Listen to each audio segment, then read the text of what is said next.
1 फरवरी 2026 दिन रविवार को माघ मास की माघी पूर्णिमा पड़ रही है और ये तिथि अपने आप में ही अत्यंत पुण्यदायक मानी गई है।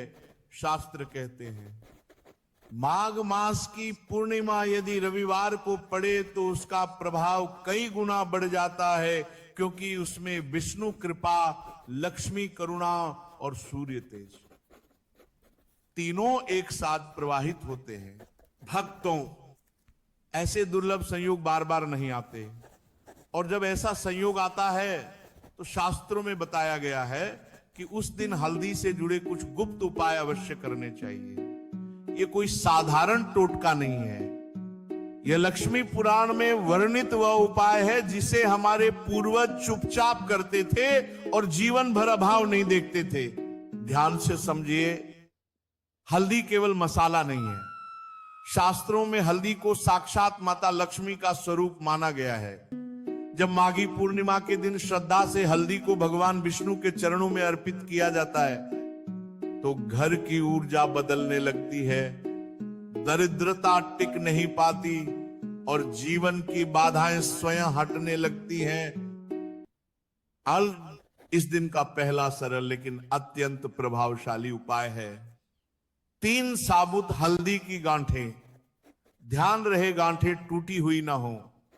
उन्हें गंगाजल से शुद्ध करके पीले कपड़े पर रखें और उन पर कुमकुम या रोली से तिलक लगाएं। अब इन्हें लक्ष्मी नारायण भगवान के चित्र या मूर्ति के सामने रख दें। एक दीपक जलाएं और कोई लंबा मंत्र नहीं, केवल हृदय से प्रार्थना करें कि हे प्रभु, हमारे घर की कमी, कष्ट और अभाव को दूर कीजिए। इसके बाद शांत भाव से प्रणाम करके बिना पीछे देखे वहां से हट जाइए। ये उपाय जितना गुप्त रहेगा उतना ही प्रभावी होगा। भक्तों, शास्त्र कहते हैं जब हल्दी और शुद्ध भाव एक साथ विष्णु के चरणों में अर्पित होते हैं तो स्वयं लक्ष्मी नारायण उस घर की जिम्मेदारी ले लेते हैं, और जिस घर की जिम्मेदारी भगवान ले ले वहां धन की कमी टिक ही नहीं सकती। अब दूसरा गुप्त उपाय समझिए। माघी पूर्णिमा की सुबह स्नान के बाद अपनी रसोई में रखें हल्दी के डिब्बे को श्रद्धा से उठाइए।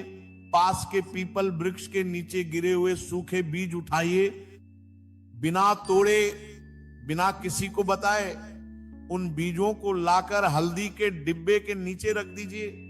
न मंत्र न घंटी, बस शांति। ये उपाय अन्न संस्कार कहलाता है। इससे घर की आर्थिक ऊर्जा स्थिर होने लगती है। तीसरा उपाय, एक छोटी कटोरी में साबुत चावल रखें और उसमें एक चुटकी हल्दी मिलाकर उसे तिजोरी में रख दें।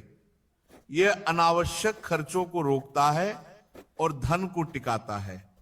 चौथा उपाय, हल्दी की एक गांठ पीले कपड़े में बांधकर रसोई की ऊंची जगह पर रखें। ये घर का रक्षा कवच बन जाती है। और क्योंकि इस बार पूर्णिमा रविवार को है, इसलिए सूर्य देव को अर्घ्य देना अत्यंत फलदायी है। एक लोटे जल में थोड़ी हल्दी और गुड़ मिलाकर सूर्य को अर्पित करें। इससे तेज, सम्मान और धन में वृद्धि होती है। भक्तों, एक बात गांठ बांध लीजिए, ये उपाय केवल धन के लिए नहीं है, ये जीवन को संतुलित करने के लिए है। जहां रसोई शुद्ध होती है, अन्न का सम्मान होता है, वहां लक्ष्मी स्वयं निवास